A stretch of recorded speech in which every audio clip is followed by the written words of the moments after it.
Hello, I'm Richard Vobes, the bold explorer, out on another exploration, I guess is the word for this one.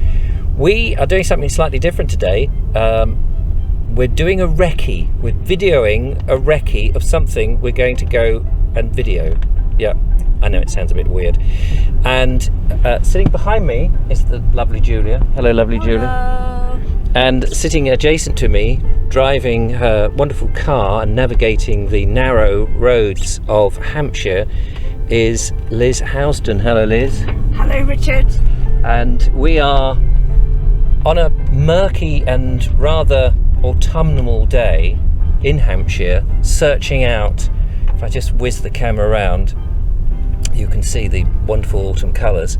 We're searching out various places connected with Edward Thomas. And here's the first place here, Richard. This is the church he used to worship in, and where he has windows dedicated to him.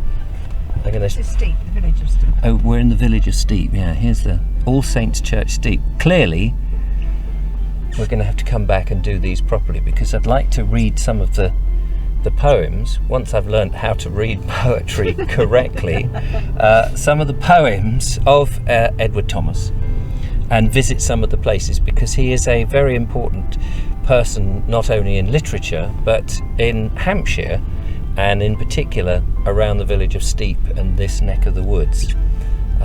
He died in 1917, so it was 101 years ago, and part of today's video is just to look at some of the places connected with him and the poems that he wrote. We're coming up now to the reason why Edward Thomas came to live in this village, which is Bedale School, very famous school, and it's just there on your left. You can't go in because it's turf. But one of our main ports of call is the Poet's Stone. Yep. Do you know the significance of the actual stone? I know it's where they've got a plaque to Edward Thomas and people go and read poetry, but the stone itself... I don't know about the stone itself, where it came from. I presume it's something to do with they dug it up from around here. Yeah. We're climbing up Stoner Hill, which I think you said locally is also known as Little Switzerland, mainly because the view down looks down as if you're looking at a valley in Switzerland, I guess, with all the beautiful trees and the houses and the wiggly road that goes up. Very steep, yeah. That's why the village is called Steep, obviously. Yes. On the right, this house here, which you just see, is called the Red House, and that was the house that Edward Thomas had built.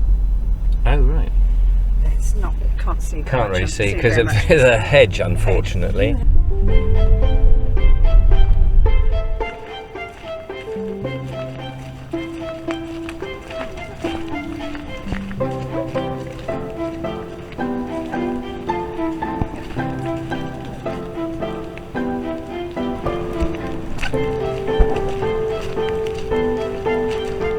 So we're just coming up now to have a look at the stone, the Poet's Stone, where people come and read poetry here apparently at different times of the year, and I think particularly to mark Edward Thomas's death and his life's works.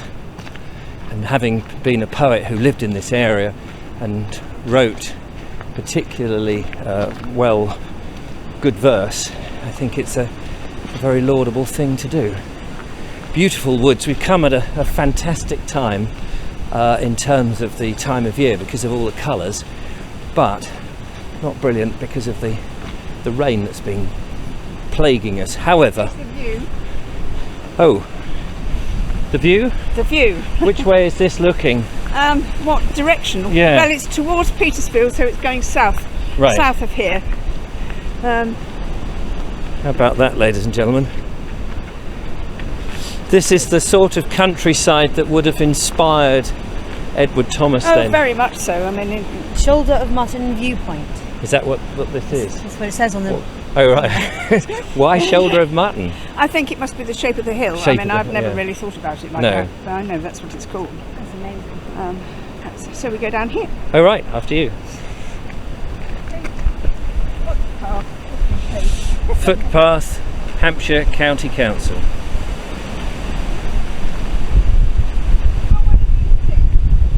Gosh, you can probably see my golden locks flowing in the in the wind. Oh, maybe. Wow.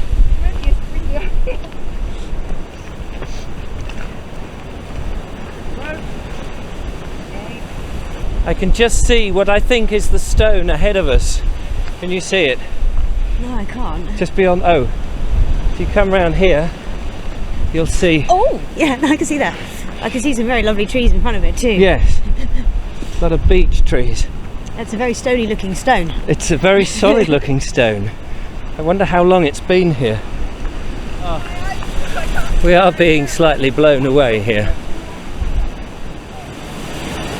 There is a certain drama when you're out in the countryside like this, navigating steep hills, wet, and then that sort of cloudy mist ahead of you, and the ridge of the South Downs, and the wind blowing through the hills. All the beech nuts. And the beech nuts on the floor. It's just saying there is a certain drama, isn't there, to it? It's very dramatic. You got that right.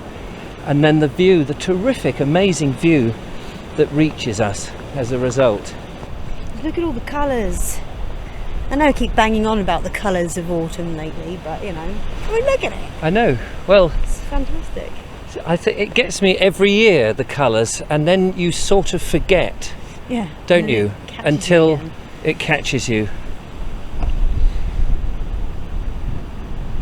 It's very dramatic. And I think fitting of poetry, I suppose, because poetry is dramatic, isn't it? It's drama. Absolutely. I mean, look at it. And the inspiration of countryside like this. Yes. I mean, how could you not write not only beautiful stuff, but as you say, dramatic. And especially if you come out on a day that isn't just lovely, Yeah. you know, a day of drama, it adds to your emotions, your Yes. feelings, your experiences.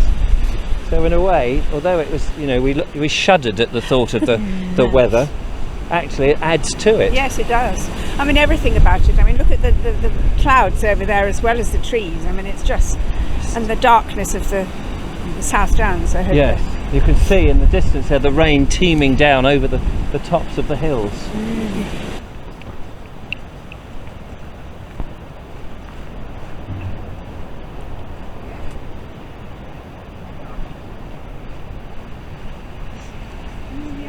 And here we go. Edward Thomas Stone, the poet's stone. And it says on there, this hillside is dedicated to the memory of Edward Thomas, poet, born in Lambeth, 3rd of March 1878, killed in the Battle of Arras on the 9th of April 1917. And I rose up and knew that I was tired and continued my journey. Famous lines, presumably, from one of his poems? Yes, I have to say I can't remember offhand which poem it was, but I'll look that up when I get home. Yes. But it's beautiful. So this was put there by the poet Walter de la Mare in his memory, and every year on his birthday they come and read poetry here. It looks to me like a sarsen stone. It's very reminiscent of the stones of Avebury in terms of quality. Yes. Oh, So yes. and of course we do get sarsen stones around this neck of the wood, so it wouldn't at all surprise me if that's what it is. Right, okay. Well, just looking at it, I mean, I may be we've had talking quite a complete feat rubbish, to of get course. it here, from considering we've come all the way up, you know, Yes. where we've got. I mean, it may just be a natural formation that Right. someone's Say, rolled into position. I'm not greatly familiar with sarsen stones, but this one has a lot of little holes and grooves in it, which I don't recall seeing in other sarsen stones. Look, if you come around the back, I don't know, it's all these little patternings and stuff. Does it still look like sarsen? To me, yes. But look, there's a little harlequin, I think it's a harlequin ladybird. I love the little puddles in it. Look, there's one. It's a terrific stone, definitely. Fantastic.